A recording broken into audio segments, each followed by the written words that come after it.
The Pit Press Podcast.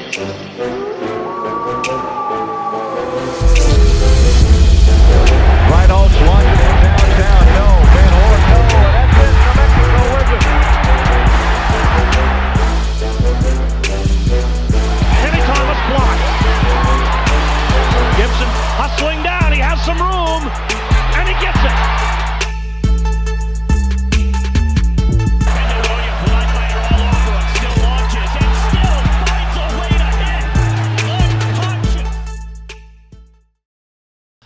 Well, my name's Ryan Tomari, and I'm finally joined in person since we started this I keep saying endeavor. I sound like a former president. I need to choose new words. I'm Ryan Tomari, part of the Pit Press Podcast. My business partners are here in person. We're happy to be here. Hey, this is our 50th episode. A Lobo fan since 1970 and the voice of Western New Mexico, Mr. Ed Nunez. How are you? I'm great, Ryan. It's good to be here in person, and thanks to Tim Baca here at the HydroBar. What a great setup. And Erik Moulton. Likewise, just like Eddie said, it's great to be here.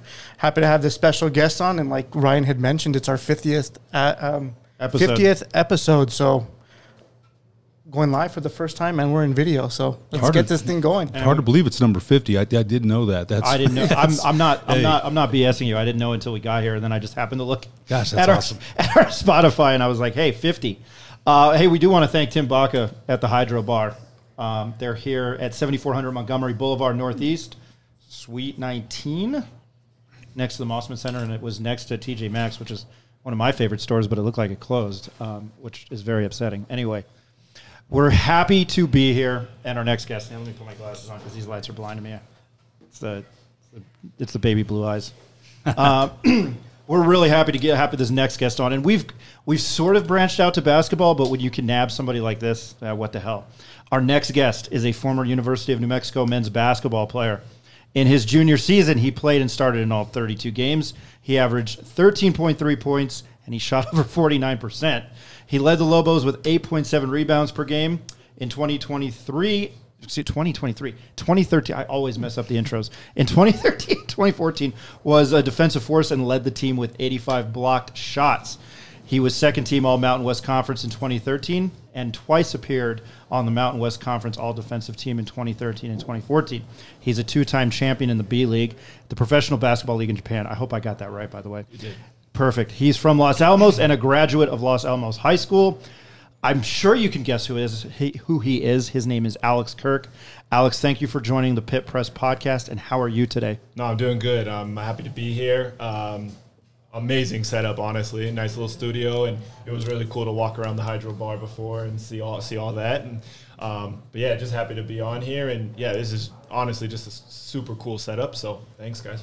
You are back in New Mexico for the off season. You're back in Albuquerque. Talk about that a little bit. Yeah, no, I mean, you know, recently, the last few years, off seasons have been pretty busy, staying in Japan a couple times, and you know, not getting a ton of time here. But this summer, a little bit of an extended stay as I'm waiting for a contract from another team in Japan. So, yeah, I get to spend a lot of time with family. My wife was out here for a bit, and honestly, just really enjoying just spending time with family, and just kind of enjoying being back in New Mexico again. Appreciate that. You were recently in Vegas, right? We were talking on Twitter. You said you were in Vegas. Yeah. Tell us about what you were there for. NBA D League, same time. Yeah. Summer League. Yeah, so we were recently there. We got tickets to a Garth Brooks concert for my dad's birthday. Very cool. A few months ago, and yeah, just kind of one of the childhood things. Just grew up a little bit on Garth Brooks. Not like a massive country fan or anything, but yeah, he's a performer. It was actually really, really cool just to see him and just the show he put on. And yeah, being in Vegas, obviously the Summer League was there. I think the WNBA All-Star game was there. So Slam ball. Yeah. Oh, I didn't know Slam, but I did see that. I was watching it last night. I did see that on ESPN. It was pickleball and slam ball on TV last night. So sports are a little slow right now, but yeah, no, it was really cool just to be in that, you know, when those events are going on, Vegas is packed with everybody. Yep. So yeah, it was really cool to just be back in that, because I haven't been back to Vegas for summer league since I last played, I think a few years ago. So it was just cool to be back in that environment. Very cool. Yeah. Did you meet with any teams while you were out there? I didn't meet with any potential teams. NBA comeback. Just no. There's not going to be the only chance I would have if maybe if I went into coaching, that'd be the NBA comeback. And that's definitely a dream to go back, maybe do some front office stuff or start coaching. That would definitely be the goal. But met with a couple guys, really close with Jawad Williams, who played with me over in the B League, was a 2005 national champion at North Carolina. And I didn't get a chance to see him in person, but he was out there, and he just got a job with the Sacramento Kings. So that was super, super happy for him for that. But, it was cool to just see him in that environment too, and I think he played for the Cavs for 2 or 3 years too. So it was cool to see him. Yep. Yeah, very cool. Alex, you played for your dad, Alan Los Alamos High School. He's here, and I had a chance to talk to your dad, and he played too in 1972, and they had a heck of a team. You mentioned losing to Hobbs by 1 point, and you're a little young, but Ralph Tasker's Hobbs teams, even back in the 70s, were great teams. Yeah. Your dad's been an important influence in your life for a long time, not just as a coach, but as a father, other things too. There's a lot of father-son coach relationships. Bryce played for Steve at UCLA. Mm-hmm. Cullen Neal played for his dad here at UNM. Mm-hmm. I coached my son at AAU, and I don't think I ever got more mad at anybody than I did at him. I did. I remember one time I about threw him out of the gym. He made me so mad, because it's sometimes those relationships are hard. What was it like playing for your dad? Yeah, I mean, like you said, and we joke about it all the time. And the Capital guys will remember. I mean, he didn't play me my freshman year, and I don't know if I can forgive him for that, but I have some choice words about that. But no, I mean, he never threw another player out of the gym. I don't think he threw a ball at another player in the gym. So I mean, yeah, you definitely feel there's some tension at times, but yeah, I mean that shaped me, that shaped my career, and without those opportunities of playing for him, and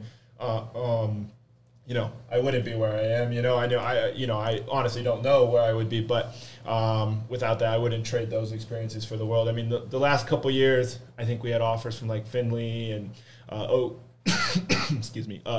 Hill, just to go out there and play for some of those prep schools, and it was like, nah, I'm happy, like I'm good, like. Were my teams the best? Nah, we weren't the greatest, but we had a good time, and I continued to get better. And through the guidance of my dad, I knew I was going to be in a good spot, so I was always happy. Cool. Well, just want to interrupt you real quick. Going back to kind of like that prep ball topic, what BMACE is doing here in Albuquerque with ABC and that kind of opening the doors for a lot of New Mexico kids. But can you speak to that? Like, what kind of opportunity does that give kids here? And would you have considered uprooting from Los Alamos and moving to Albuquerque? Yeah, I mean, I think you have to look at it by situation, by kid, to see if that's like the right thing for you. But I mean, what he's doing is creating an opportunity that no kid has ever had in New Mexico. No, you know what I mean. There's never been a situation like this where I think it's been like as an elite of a program for New Mexico as it is, and from just recently, and I'm not so involved. I'm overseas for 10 years, so I don't get to see like the day-to-day stuff. But it looks like he's putting kids in college, and I want to see those kids succeed and everything like that, especially kids from New Mexico. So for him to be able to do that, and I think the biggest thing that he's doing is probably just creating a community over at that gym.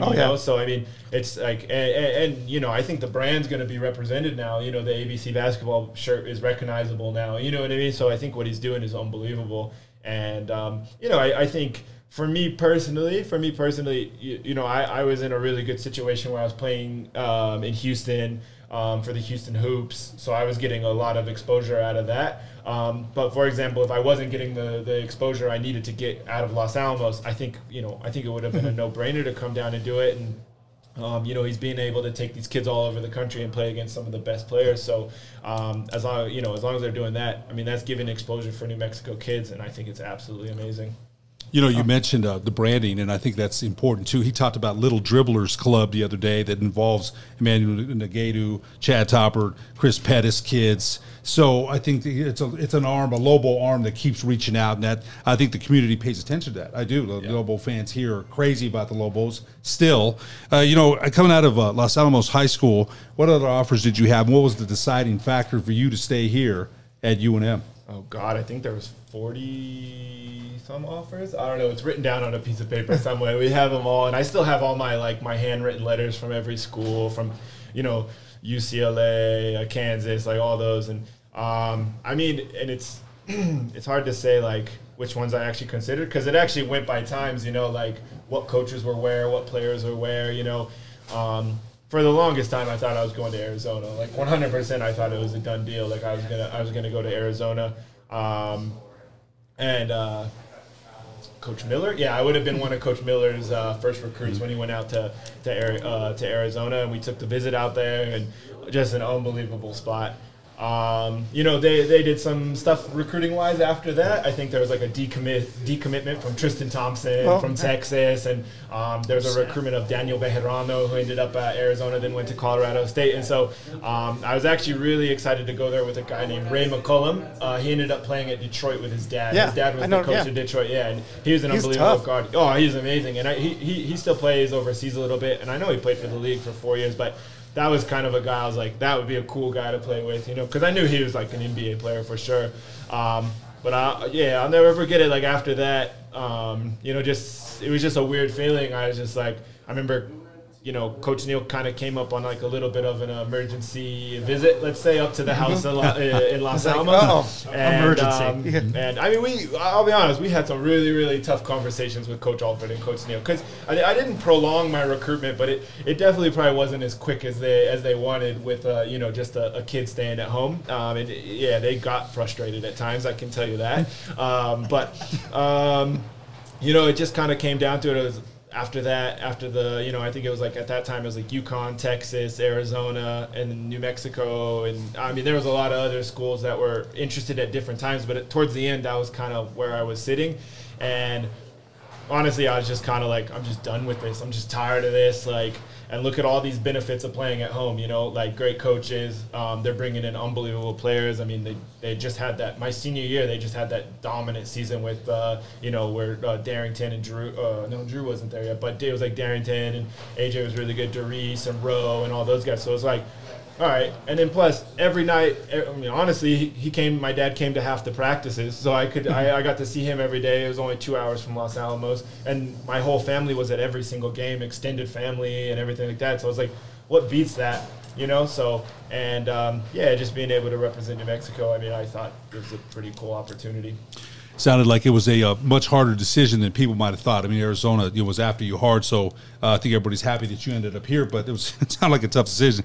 You know, you're an instrumental part of the program that won 3 straight Mountain West Conference tournament championships, so much so that the Thomas and Mack Center was called Pitt West. Lobo fans took that over. I remember seeing that on TV, and oh my goodness, I used to crack up just about some of the reactions of the fans. You know, Lobos and 505 and the whole thing. What do you remember? I'm sure you got a lot of memories. But what do you remember most about those days? Oh, I mean, it's just honestly the easy answer is just the relationships I made with the guys. I mean, you know, there's not really a week that goes by that I don't talk to Cam Bairstow. You know, of course, I wish I was closer to a lot of the guys. I mean, I wish I was closer to Kendall and Tony and all of them, and Hughes out doing his thing in Australia. But I mean, honestly, like just the relationships. But I mean, of course, those environments are something you never forget. And going to Thomas and Mack, and you know, after we lost a tough game that last year in San Diego State, and I think that gave them the Mountain West regular season Mountain West title. And I remember like just going to Thomas and Mack, and we played them. I think it might have. I don't know if it was the final or the semifinal, but it was like, these guys have no chance. Like, this is literally a home game for us. Like, we're not, like, literally, it was just like there was no worry at all. Like, we were going into that game, and I was like, yeah, we're gonna win this. Like the Mountain West tournament is our time. Like, and honestly, I think that was just like an attitude from you passed on from Coach Alford to Coach Neal down to all the players. And I think that was something that we never had in the tournament. Like, honestly, I think that was what the missing piece in the tournament. Like, if we had that confidence that we had in the Mountain West tournament just to get through the first couple rounds of the NCAA tournament, I think, you know, our whole tenure at New Mexico is just a little bit different. And, you know, most likely Coach Alford will have a statue in front of the pit if they're able to get to a Sweet 16, but different story. You know what? Interesting, because you're probably right. Yeah. Honest to God, you are. That's you know, we've said that before. You've said that. It's going to be yes. like, you know, I got the New York roots and the New Jersey roots. It would have been like the Canyon of Champions. Like the Sweet 16 here would have been like a moon landing. Yeah. You imagine that moment if it happens? Yeah. Oh my goodness! Yeah. I don't know where the parade would have been, but we would have figured out something. It might still be going on, man. I don't know. Yeah. None of us would have left if that was the thing. Yeah. I say this on every episode. I'm a degenerate gambler, and my buddy and I've discovered Australian football. Yeah. I absolutely love it, and I'm looking, and I was like, hey, I'm going to pick a team. I was like, oh, okay, I took the North Melbourne Kangaroos. Yeah. Sure enough, guess who's on that team is Hugh Greenwood. I think that's hilarious. Yeah. That's just a comment. That's not here nor there because I still don't understand. I watch it, and it's like American football mixed in with hockey and soccer. Excuse me. It's amazing to watch. I love it. Yeah. We're not going to have a full conversation about that because I still don't understand the game. Ed might get this joke. What a night, you know, Frankie Valli in the Four Seasons. December 96. Anyway. Yeah. December 27th, 2012, you guys head to Ohio and you play number 8 Cincinnati. Yeah. You helped rally UNM back in the game in a 55-54 win. I remember being at the time, it was still Fox and Hound. I remember being there. And I wasn't working at the paper anymore. It handed the Bearcats their first loss of that season. Pushes you guys, UNM, to 13-1, but the game came down to you and a block you made on guard Sean Kilpatrick. Yeah, I knew you would know. I'll never forget this. It secured the win. What do you remember about the play? And maybe was that the biggest moment of your UNM career? So we got to back up.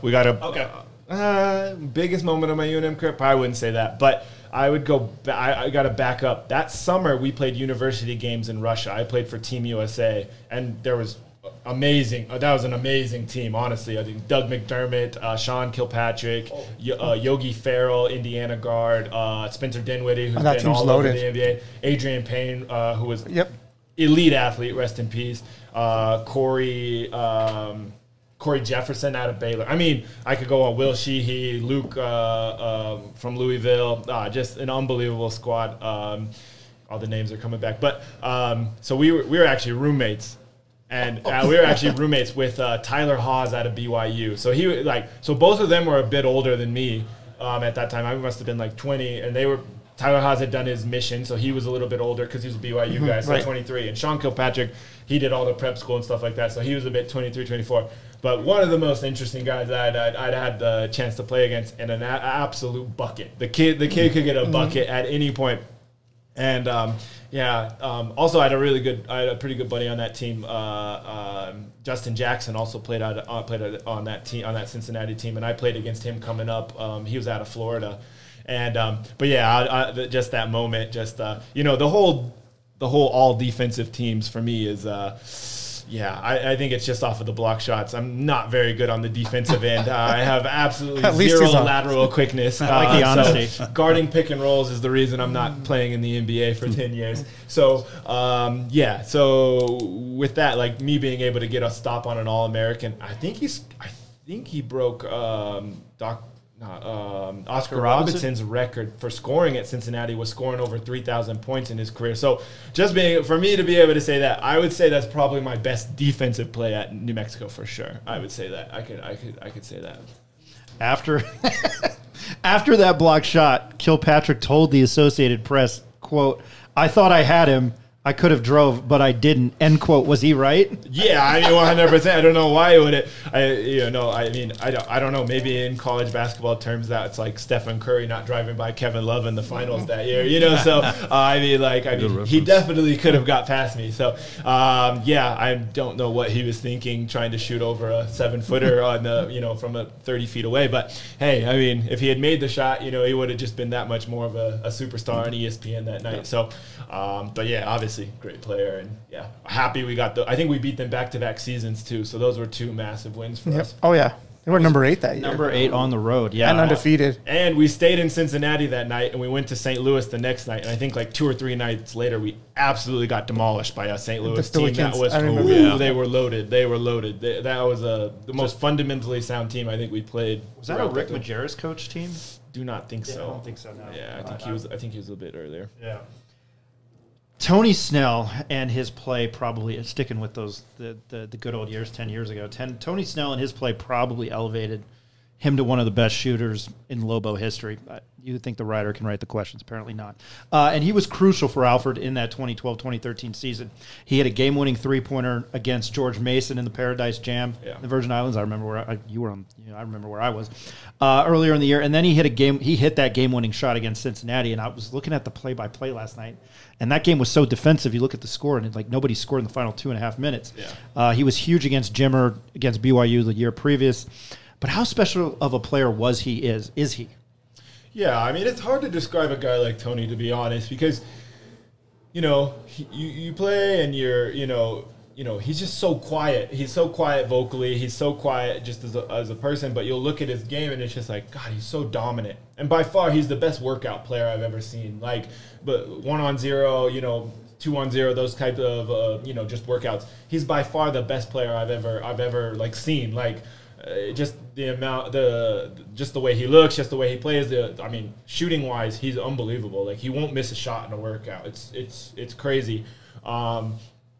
But yeah, he fit perfect with the rest of us, and I'm not saying that the rest of us were loud players, but I think like when you had guys like Kendall Williams and you had guys like me and Cam under the basket, like we needed the ball, to be effective and stuff. And Tony needed the ball to score, of course, but just like with his grace outside and inside, like he was just unbelievable. And I mean, 6'8", 6'9", like 6'8". And yeah, the way the mismatch. He moved and the way he was, he was always so calm in every situation. And like you said, like I'll never forget that George Mason game when Pancake Thomas drove baseline and kicked out to Tony, and we were just all like, we're about to lose in the semifinal on the Virgin Islands. I don't want to be here with Coach Alford right now waiting for this trip to end. But he hits that shot, and I think it's semifinal, correct? Yeah, semifinal. Then we went on to play UConn. I think we beat UConn pretty easy. Yeah. So,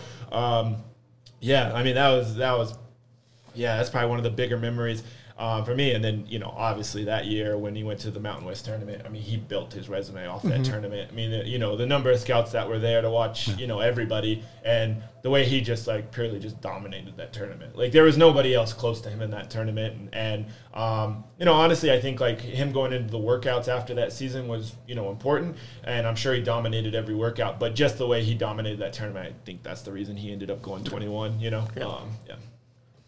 Speaking of another player you played with, Cam Bairstow came in as a scrawny freshman. Thanks for using the word scrawny. I wouldn't say scrawny. Because I'm a scrawny guy. Not anymore. I have this gut. But he came in as a smaller freshman in 2010. He ended up graduating as a 6'9", 250-pound beast who was drafted in 2014 with the 49th pick overall in the NBA draft, obviously the Chicago Bulls. Yeah. What was it like playing alongside him? Yeah, it was unbelievable, and that last year was like truly like just unbelievable, like dominance every single night. There was moments where I was like, I don't know if we're gonna get this gang back together before that season. I wasn't sure about Kendall, me, everybody with all the transition of Coach Alford leaving. So, Cam went down to Australia, and I wasn't sure if he was coming back for a moment. I honestly wasn't sure. But when he came back on a mission, and all that hard work from the previous 3 years, finally came together. And there were some tough moments that season, no question. I think everybody knows that. But he came in and he dominated every single night. It was absolutely amazing, like what he did that year, and I'm so happy he stayed healthy throughout that year, and obviously, getting drafted by the Bulls was pretty amazing, and just super happy for him. And this last year he retired, and now he's an agent, so I'm super happy for him to kind of move on to the next step, and it was pretty cool. Yeah, well, I think what propelled him to the next level was kind of developing that mid-range game that elbow jump shot, or is that something that he always had? Because he kind of extended the defense a little bit, gave you room down low to go to work. Yeah, I mean, I do think our high-low game was like pretty dominant. Like, and I think like there wasn't many situations like that across the country where there was like two guys that were actually capable under the rim and from mid-range. But I think what really like kind of helped Cam was, he kind of always did have that face-up mid-range game, like you said. But that year they changed the rule where like, if a guy was faced up, you could not touch him. Like, it was like zero tolerance. You could not touch him. And what Cam being, I think 250, maybe a little light, but like, I mean, and being able to move and as explosive as he was, what were you going to do? Like, if you didn't put your hands on him, he was getting to the rim. Like, I was clearing out of the way and he was getting to the rim. And if you backed off of him to give him space, he was popping that jumper. And I mean, I don't know the numbers of how many free throws he shot that year, but I mean, it had to be some of the, like, had to be close to the top of the country that year for sure. You know, the other thing is too is he's a beast in the weight room. He was a beast. I think even after games he went and worked out. Yeah. So that helped him a lot too. And you mentioned the size, but he put the work in. There's no question about it. You know, there were a lot of expectations on the 2012-2013 Lobos. Charles Barkley had even predicted a Final Four. Yeah. And I remember watching that. You know, I told you I've been a Lobo fan since '70. I'm like, did he just say that? I remember him saying that. Now, I've been through a lot of devastating losses as a coach, player. I've been through them, seen them. This is a tough question, but it was a devastating loss to a Lobo fan when we lost to Harvard. It was very devastating to me, almost as devastating as when the Lobos lost to Cal State Fullerton in '78 when they had that number 4 ranked team. That was devastating to me. Devastating. So how devastating was that loss when you lost to Harvard? How devastating was it? Yeah, I mean, it's devastating. I mean, it was tough. Like, it was interesting just like coming back, and I mean, it was humbling to say the least. I mean, it was humbling coming back, and you know, the people that were giving you high fives when you were shopping for pork chops at Walmart weren't looking your way and staying away from you. Yeah, we didn't get NIL money back then, so we were at Walmart buying canned pork chops by the pound. So, but yeah, I mean, it was tough. Like it was difficult, but I mean, honestly, it was. I think it's going to be one that it comes back later and it creeps on. Like right now in my playing career, you know, there's been some rough losses, like, you know, so when you're still a player, it's kind of like, you know, you want to look back and you reflect on those days, like, oh, what would have I done different? What could have we done in those situations? But I'd say that game is kind of out of our control. I would say it was a bad matchup. Yeah, I mean, they were good. They were a super solid team with, you know, 5 shooters on the court, and we played 2 bigs the whole game. It was a difficult game for sure. Yeah, I mean, it's just one of those things where it's like, yeah, I wish we could have done something different, and but we played our hearts out, and we did the best we could representing New Mexico. And you know, I mean, I wish we could have gone to the Sweet 16. That would have been better, because I think we would have played Arizona the next game. Yes. And I remember Coach Neal telling me before the Harvard game, I'll get you through this game, but you better take care of business when we get to the Arizona game. And I mean, because I think he knew that meant something to me, and that. So, yeah, I mean, obviously, like, there was a lot going on for us as kids, like, at that point, like, being put in that situation, playing against Harvard and then losing, and then we lost our coach and stuff like that. So, for a lot of us, I think it was tough, and it's always going to be a tough memory. But I think, honestly, we did the best we could. Like, I'm a New York Knicks fan, which probably you're like, wait a second, yeah, why do you know? That's awful. I know.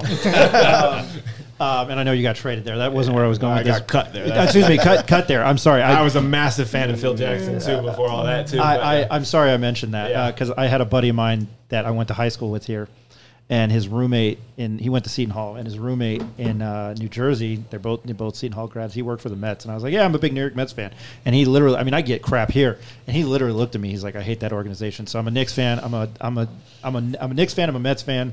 God bless Eli Manning. Now I'm sure I'll meet somebody and be like, I hate that organization, but we were just coming off Linsanity at that point, and he posted something about Harvard, and they were winning on Twitter, and I was like, I don't like you anymore. You guys will both never hear me say that, so I was like, damn you.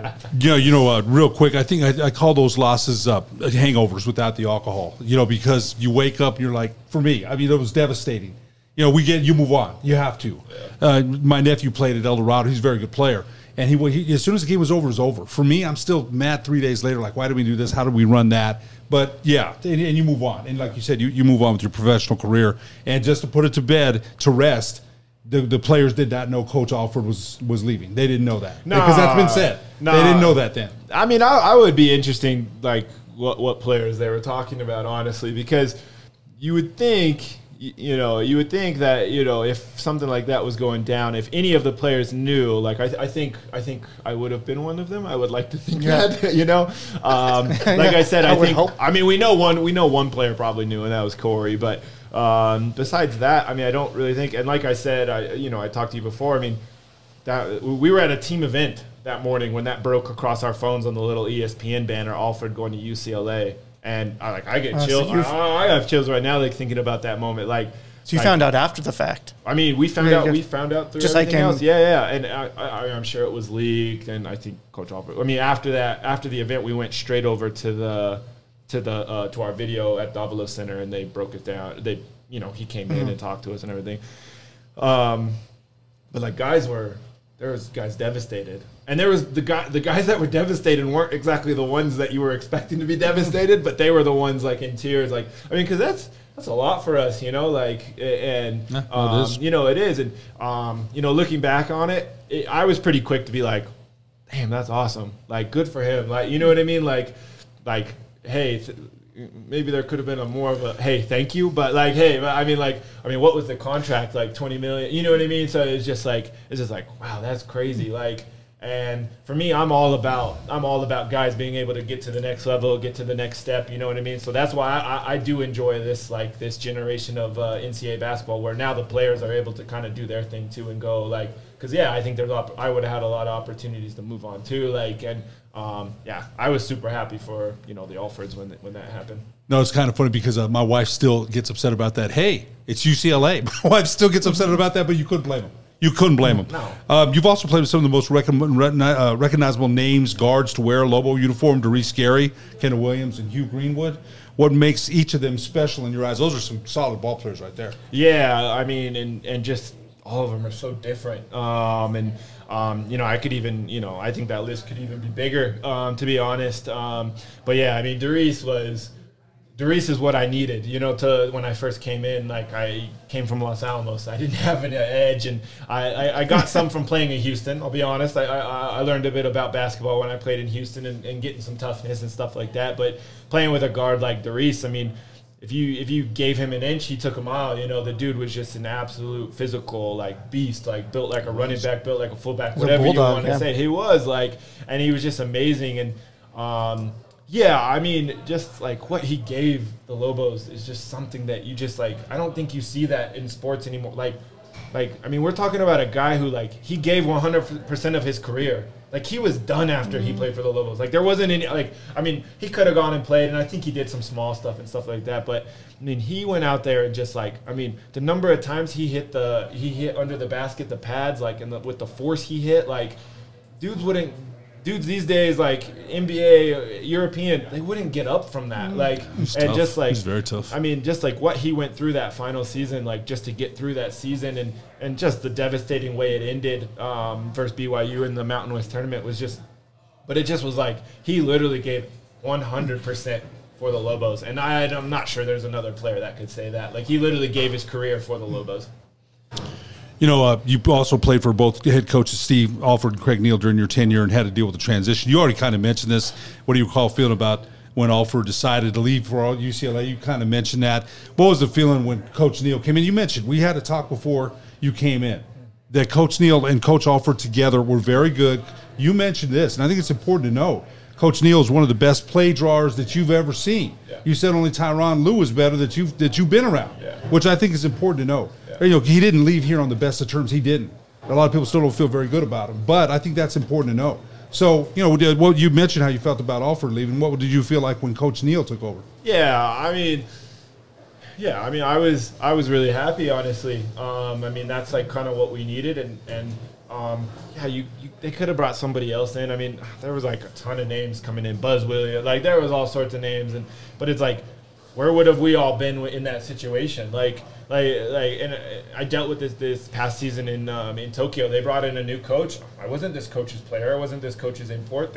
He doesn't care about me. He doesn't care about my career. He doesn't care about my family. Like he hasn't known my family for 6 years, like Coach Alford and Coach Neal did. And that year was tough for him. I mean, and I think we all know the reasons why that was tough on him, and it wasn't fair for him or Cullen or the family. But I think we all did what we could, with the situation. And I think he is a good coach. I think he would have been a great head coach in different circumstances. And I think if he doesn't get the job, I don't think any of us are coming back. Like, I'm not sure about Kendall, but like I said, I don't know about Cam. And I could see Hugh ended up at UCLA if that happened, and I can't say I would have stayed, because it would have been a risk to come in and play for a new coach. So I was super happy when Coach Neal got the job. I was super happy for him, and I wasn't really sure about the whole T-shirt thing or whatever. If you guys remember that, the Noodles T-shirt, the Noodles T-shirt. I still have it somewhere, but I wasn't sure about that. But besides that, I was pretty happy. Cool. Kind of just piggybacking on that, when now in this new landscape of college basketball, right? Head coach leaves, players have the choice to kind of uproot themselves and choose a new destination. Yeah. NIL money's being thrown at them. I mean, can you speak to, I guess, your opinion on NIL players kind of having more control of their playing career? Yeah. It wasn't like that for you when you played here. No. Well, for some guys it was. Yeah. Okay. On the record, off the record. For me it wasn't. But this was one of the schools that that wasn't. To be honest, I love it. I think it's great. I think there's some ways that they can improve it. I do think the money could be saved and given to the kids after they finish playing. I don't know how you do that, but I do think it would help with some issues and stuff like that. But I love the kids being able to maximize their their career while they're there, because all the guys playing for the Lobos aren't going to go play in the NBA. All the guys aren't going to be able to go play in Japan or Europe like I have. It's just a fact. But while they're here, they are the professional athletes of New Mexico. It is what it is. Yes, there's the Isotopes. Yes, there's United Soccer. Yes, but there's nothing else like New Mexico basketball. So for them, I think they need to maximize that, and I think the community needs to maximize that. The different companies and stuff like this. Even talking with HydroBar, they've done some things for the team, and I just think that's amazing. And I know basketball fans and fans of colleges hate this, but hey, if a kid has an offer from a Big 12 or a big team, I think as a fan you should be happy. I think that's what New Mexico created. Yes, I know maybe that won't help the team the next year, but for example, I played in a team in Italy, a very small team with absolutely no money, and the next year I was able to play in China and then go play in EuroLeague. That team still loves me and still feels like they had a part in my career. I think that's beneficial. And I think that's good for, I'm not calling New Mexico a builder team. I do think that they're building a Sweet 16 team this year. I think they're on the way eventually. Hopefully Coach Pitino stays as long as possible. But I do think that's beneficial for kids and programs at the same time, for kids to, be able to do it. It's wild. I get that. I understand that, and it's a lot more work for coaches to keep a team together. But I do think it's good for the players. Yeah. I'm gonna backtrack because I'm the history guy. I love it. It's just my piece of paper from UNM says history. Yeah. And I didn't write this question down. The Kendall Williams 46-point game. Yeah. Just elaborate on that. That was a big game because that was the Colorado State team that got to the NCAA tournament there, and you guys kind of went up there and shut them up. Yeah. To be honest, I think there was the Kendall Williams story, and then there was the Alex Kirk versus Colton Iverson story. I remember Colton Iverson. That also gets missed a bit because that was. I've already upset you with the New York Knicks comment. I should have mentioned. No. I'm sorry. You're gonna reach over and punch me in the face. No. I just want to say that that was for me. That was the battle, and then and I played against Colton Iverson. I think he was he was a Celtics draft pick after that, but he was over in Japan the last year towards the end of his career. But he had an unbelievable EuroLeague career too, and but yeah, just it was that, trying to focus on what I was doing, handling this 300-pound absolute beast in Colton Iverson, who was just throwing me around the court at the same time. But then also you're just trying to like enjoy what Kendall was doing. Like you're just like, yeah, this is something different. Like this isn't like an every night. Like, yeah, Kendall was a special player. We all know that. But like what he was doing up there, and I mean, there was a lot going on. Like I remember like they had like the fat heads of like our dead grandparents like up in the stands. They had gotten on Facebook and stuff. Like there was a lot going on. And I remember they also sat our families like up against the wall, like behind like the horns of like one of their scoreboards and stuff. Like so it was that was definitely like a weird setup and everything like that. And we knew they were good. Like we knew that they were no joke. Like I want to say that one of the guards was Green, maybe something. I can't remember his full name, but yeah, I mean they were good, and they had there was a couple shooters. I can't remember their names, but like these Eichmeyer, something like that. I was gonna say Eichmeyer or something, but I hit like those guys were elite, like, and so that was like a really really good team, and but like what Kendall did was just like unbelievable. Like I mean, just like watching that, like, and yeah, I mean we at that time we had iPad minis. They gave us iPad. I guess it was NIL money. They gave iPad minis, but we had to give them back for school purposes. Yeah, for school purposes. But the stories with those iPad minis is wild. But shout out Jamal Fenton. But we had all these iPad minis, and they would put the highlights on them, and like you would just like off the cloud or whatever, you would download yours. But I guarantee every single person on our team downloaded that 46 points from I have it somewhere, but like, and I've watched it on YouTube 100 times. But I mean, I don't know if Kendall knows that, but like I've watched that at least 3 or 4 times a year for the last 10 years now. That's awesome. Now. Yeah, so I mean that was elite. That was an elite performance for sure. But your performance against Colton Iverson was top notch. Does it top the 46 points? It does not. No, not at all, not at all. All I was just trying to say is like I had to focus on that, like also by marveling what Kendall was doing. But yeah, I mean the fact that I just survived that game without any injuries is a miracle for me. I like that story. That's my bad. That's on me.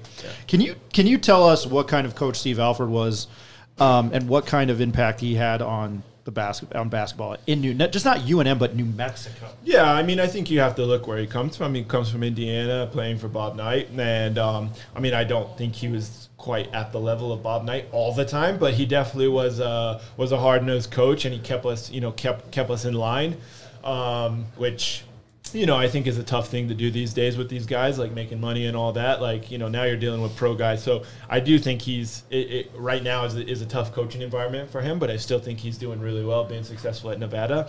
But yeah, I mean, he was a tough coach. Like, there's no question about it. I mean, and he kept us in line, and, we were going to do what he said. And I mean, as a college player, like that's kind of what you need. You need that guidance. You need that, that toughness and stuff like that. Like, yeah, there were times where he's a little crazy, but like, I mean, like just all these memories just popped in my head. But I mean, the times when he broke a clipboard and stuff, like he got us to the places we needed to be mentally and prepare for games. Like, and yeah, he obviously he knows basketball, but like as a CEO, like he ran New Mexico like a company, like, and it was elite. Like, and like what he did with like some of us and some of our careers, like, yeah, I mean, like, in New Mexico, they treated him like a god, So, I mean, but, like, he literally ran that thing perfectly. Like, and it was, and we were ready to go every single night. Like, we were definitely, like, so, a lot of nights we were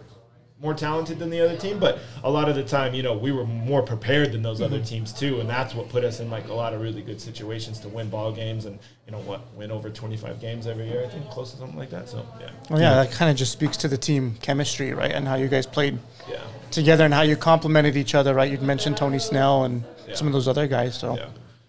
Well, you mentioned him winning 25 games. I don't think any Lobo coach has won 30. He won 30, and that puts him in a different level than even a Bob King. So he was a prepared coach. He did a great job here. You've been living in Tokyo since 2017. You mentioned some of the cultural shock there about your back surgery. What's a day in life look like for you, and how is it living in Tokyo?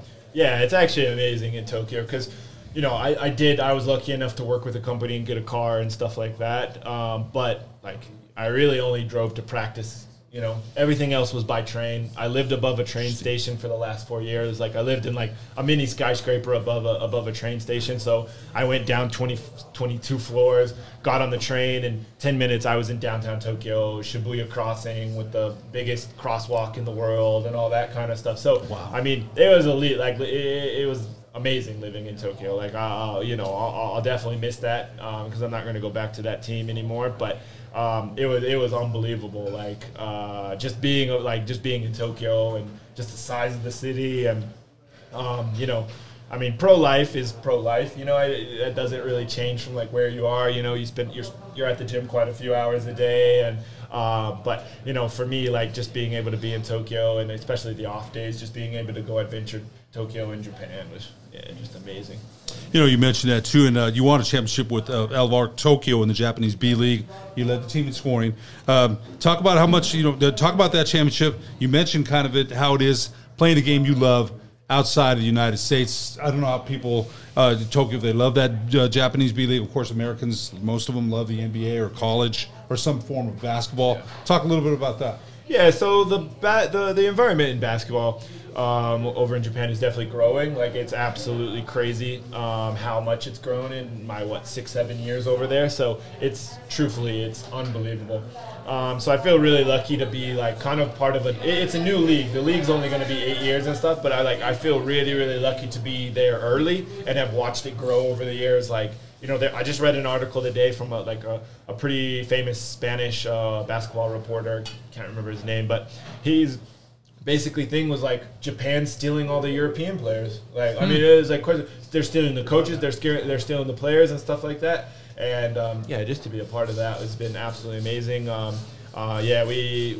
My first 2 years we did win the championship back to back, and just some of those players, and I mean, you know, some of my best friends are, you know, some of those Japanese players now, so I have like super good relationships with all of them, and you know, some of them were at my wedding and everything like that. So just super lucky to have found that team. And I mean, it was a risk leaving Europe to go to Japan, like no question. Like that was a scary moment for me. You know, the money was the biggest reason. It's really good. So that was the reason I made the jump, but I wouldn't trade that for anything. Like, you know, now I can speak Japanese and everything like that. Like I'm pretty into the culture and everything like that. And so it's not a culture shock when I go to Japan anymore. It's a culture shock when I come back. Yeah. So Okay. I mean, Tokyo's definitely become a home. What's the fandom in Japan? It's different. It's polite. Okay. Japan's image is cute and polite. They kind of want to keep everything and clean. They want to keep everything kind of like that. And so, you know, if the other team dunks, our fans are going to cheer for that too. You know, Okay. So I mean, there's some environments that get a little hostile, but for the most part, you know, at the end of the game situations, they get loud when they need to get loud. I mean, it's nothing like a pit environment. It's nothing like the European environments I've been in, but it's definitely, you know, and their knowledge about basketball is actually increasing, and that's kind of cool to see, like how big it is. I'm going to steal this question from Ed. I'm a big baseball guy. Obviously, he's wearing a Reggie Jackson jersey, but it's a baseball country. How have they embraced, you kind of hit on it, but how have they embraced basketball? And just how, I don't know what I wrote there, but anyway, how did they embrace, I guess you kind of elaborated, but are they switching gears to becoming more of a knowledgeable basketball country? I mean, I wouldn't say they're switching. Like, you know, baseball's baseball. Like, right. Otani's going to be the best baseball player of all time. Like, so, I mean, I don't think the country's going to, you know, flip, like, baseball over or basketball over baseball ever. Like, I think soccer and sumo is going to be, you know, always there too. So, and rugby's pretty big over there too. But yeah, I mean, just their knowledge of basketball, and you know, you should see some of these arenas being built over there. It's like amazing. Like I think I was talking with you about the Okinawa arena and all that kind of stuff now. I mean, they're building mini NBA arenas in Japan now, and I think the NBA has been coming for the last like 3 or 4 years. Playing at least 1 or 2 games. Yeah, they're trying to grow the game out that way. And you know, now they have Rui Hachimura and Watanabe now playing in the NBA, and a lot of guys are coming over to play college and stuff like that. So it's growing, and it's at a crazy level. And also the business side is growing too. A lot of these big Japanese companies are getting in on teams and stuff like that, and it's pretty Very cool. to see. Yeah. There was like 96% of what I read with the World Baseball Classic. Like, I don't know if you were there for that. I was there. Yeah, I was there. 96% of households tuned into that game when they beat the U.S. It blows my mind. That's awesome. Yeah. I went to the first round was in at Tokyo Dome, and I went and watched Japan versus Korea, and it was elite. That's awesome. It was I cool. love that. Yeah, it was cool. Kind of staying on the pro topic. Now you went through the whole experience with the NBA draft combine, Vegas.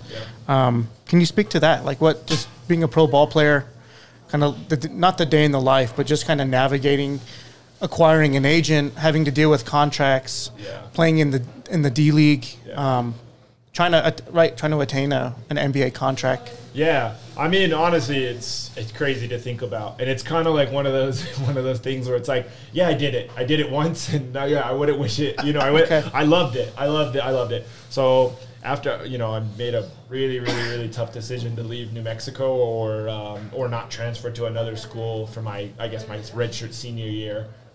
Both were very highly considered, like to transfer or stay at New Mexico. But I made the decision to leave. And, I think it was the best decision for me. Honestly, I could have, like I said, considered it a year earlier even. But I went to IMG Academy, got in amazing shape, really. IMG Academy is massive international sports academy. Like, trained with some of the best guys, got to train with guys like Rodney Hood, and Cameron Payne was down there when I was there. Jarno Stokes out of Tennessee. The list. Yeah, like there's, 20 to 30 pros there at all, NBA pros, not just overseas pros. NBA guys were there at all times. Got in great shape there, and then I went and I think I did like 14 different workouts for teams. And so when I say that, it's like over 20, I want to say it's like 25, 26 days. I literally went to 14 workouts, and you're just hopping from city to city, going back to Bradenton, Florida, then taking off on trips. And, you're listening to college coaches, you're listening to your agent, you're listening to Dan Barto was the guy at IMG at the time, just listening to him. Like, teams are calling them, teams are coming in to watch workouts at IMG. I mean, it's chaotic. I actually kept a journal. Like, the only time I've ever kept a journal was during that process, and sometimes I go back and read it. Like, I mean, for example, Charlotte got to meet Michael Jordan. Awesome. When I was in Cleveland, I got to watch the Embiid workout when he was with Cleveland and supposedly injured and all this. Like, I remember we worked at like a billionaire's house in San Antonio because the Spurs were still in the playoffs versus Miami at the time. And we worked at like some billionaire's house who just had a full Spurs practice facility in San Antonio. Wow. And I had the most unbelievable workout. I remember there was a guy named Johnny O'Brien at LSU, and he looks at me and he's like, "Yep, you're gonna get drafted by the Spurs." And I was just like, and I mean, just like it was just like that whole experience was amazing. And obviously, went back, finally got back to Los Alamos after 3 months, close to 3 months in for the draft, and had some people over. Thought my name was going to get called, had some very close calls, some picks got traded, didn't happen. About 2 hours later, got a call from Cleveland, or a call from my agent, sorry, and it was like, hey, what do you want to do? You got Cleveland at this price, and you got Orlando, I think, or somebody at Charlotte, or Washington at another price. And so I was just like, all right, like, Cleveland sucks. I'll go to Cleveland, right? Like, I'll go to Cleveland. Like, I mean, they were young. Like, obviously, Kyrie, Deion Waiters. Like, I was like, I might have a chance to play there. Not that they suck, like, obviously, but it was just like they were a young team. Like, I was like, I might have a chance to play. Like, I think it was like Zeller was the center at the time. Obviously, like a great starting center in the NBA. But like, I was like, maybe there's a chance like I could at least get on the court there. So we go and go to Summer League, and I remember we're sitting in the back gym of David Blatt was the coach, and we're sitting in the back gym of like one of the little volleyball practice gyms or whatever it is. Just you can just hear coaches talking like LeBron's coming back, and just like, and like I'll never forget, like we walk in there and I just like we go to everyone puts their hands in, and I just remember just like looking at Andrew Wiggins just like does he know he's getting traded, or and just like, because I think the day before he just signed like a massive Adidas deal. So we're just sitting there, and I'm just kind of like, everyone's like, honestly, everyone's happy. And Andrew Wiggins, like at that time, like I don't know how, I don't know him very well, but he's got a little bit of a Tony Snell vibe to him. He's a bit quiet, and so I just kind of was just like, I don't know. Like, I wonder if he knows, like, he's getting traded now, like, or he thinks he's, like, gonna play. Like, I was just curious, like, because I'm very into, like, the trading and, like, seeing how teams fit together, and, like, but anyway, it was just like after that, it was just like bam, bam, all the pieces: James Jones, Mike Miller, Brendan Haywood, Sean Miller, like all these guys just signing with Cleveland and stuff like that, and like of course they already had Anderson Varejao, Kyrie, Dion, Tristan Thompson. So I was just like, well, I don't know. We'll see. I'm on like a partially guaranteed deal, like going into training camp. Like we'll see what was happening. And so basically, like going through training camp was pretty surreal. Like I can't like honestly like just like being able to like be the third team and play with a couple other D-League guys, and we're playing against like Kyrie, Dion, like Tristan. I matched up with Tristan a lot and Kevin Love sometimes, and but just like switching on to like LeBron and stuff like that, it's like pretty crazy. Yeah, it's even hard to crazy. It's hard to think about. Like that's awesome. Yeah, it's like, good memories. It's like a weird. It's really weird, but I definitely have a lot of stories from those times, and and I remember the day where it's like we're gonna keep you, like, and it was just like we have an extra roster spot, but we were thinking about just cutting you and sending you down to the D League, and but I think we're just gonna keep you on for now, because I did play pretty good in preseason that year. I played pretty solid, and just during my fourth quarter times and stuff like that. So I thought I had a really good training camp, and I thought I kind of deserved that spot, and they ended up giving it to me, and it was just insane. Like it was honestly just insane. Like just to be a part of that for I think it was like 3 or 4 months. But I scored a couple baskets, and I played probably like 8 minutes in the NBA. But like it's not just that. It's like all the other stuff is what was the best parts. Like, Good memories. Yeah. Behind the scenes stuff. Well, you answered my next question, so I appreciate that. You recently got married to Rachel Adams. She's an Olympian medalist volleyball player. Yeah. She went to University of Texas, my understanding. Yeah. What's it like being married to someone? You kind of hit on it before we hit record, but what's it like being married to someone that's an athlete of that stature and seeing what she's achieved? Yeah, I mean, to be honest, I learned a lot from her, and I've just what she's brought to my career. I think it's definitely prolonged my career because. Yeah, there's a difference. I'm a professional athlete. I'll say that, but there's a difference between a professional athlete and an elite athlete, and I think just from watching her and her routines and how she's so strict on her diet and everything like that, it's truly unbelievable.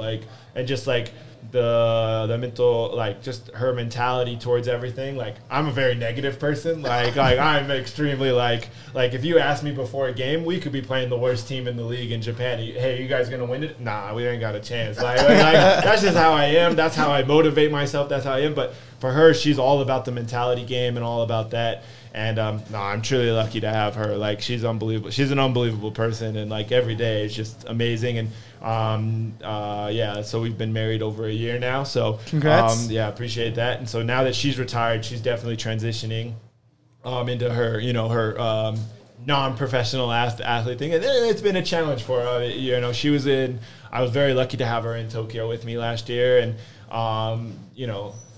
from cooking me breakfast to making me smoothies to coming to all the games when she was able to, and truly just so lucky to have her in there. And I know a lot of athletes talk about having their their wives with them at all times and what they do, but I have an Olympian in my corner, she's in there she's in there doing her thing. And this year she worked as a mentality coach with a lot of young volleyball athletes, and I know she would love to reach out to any New Mexico athletes ever wanted to reach out to her and to pick her mind and use her services. She became yoga certified, and she created her own mentality journal all in one season, all in one basketball season. She created this stuff all over in Tokyo, and she's she's taking on clients, like I said, in working as a mentality sports coach. And she created a legit journal for mentality and young athletes and non-athletes too, and it's just truly amazing. And she's trying to get it published, right? Yeah, she's working on an actual book. Yeah. So it's actually a legit thing, a hardcover journal and everything like that. And I just can't wait to see how it turns out. I definitely want to push it here in New Mexico, because I do think now that she's married to me, I think she has she's a little bit New Mexican too. So whatever she can do for New Mexico athletes, I think would be just massive. That's awesome to hear. Yeah. I kind of wrote this as you got talking. I kind of wrote this question down as a joke because I have a terrible sense of humor. Does she have bragging rights over you as an athlete in the household? I don't think she has to say anything. Like, I'm a very realistic person. I like, you know, I'm confident in what I can do, but I'm not cocky in any way, or like I know where I stand, and maybe if it was a little bit closer, we could argue a little bit. But like, for example, like, you know, like, I mean, and she should have been in Tokyo. Like, she should have been in the Tokyo Olympics too. So basically, I consider her a 2-time Olympian. But like, it's just like, yeah, there's like, I mean, even from like she had to be the top recruit. I don't know if there's volleyball ranking lists in high school back in 2008 or something like that, but she had to be one of the top 5 picks there, or top 5 ranking players there. And then, like, you know, she would have been a McDonald's All-American, and then she would have been, you know, the number, like, I'm guessing she would have been the number 1 pick out of Texas, to put it in basketball terms. So it's like, basically, it's comparing like me to, like, I mean, let's go KD because of you know, Texas connection. So like, let's just do that. But yeah, just absolutely unbelievable. You know, you've kind of already answered this, Alex. This is the last question we have. But you still keep up with UNM basketball when you can. And can you speak about what you've heard about Coach Pitino and the rejuvenation of the program? I'll tell you what, everyone's excited. It's only July. Yeah. I haven't seen this level of excitement in Lobo basketball this early for a very long time. Yeah. What can you speak about that? Yeah, I mean, truly, you know, I've never met Pitino, and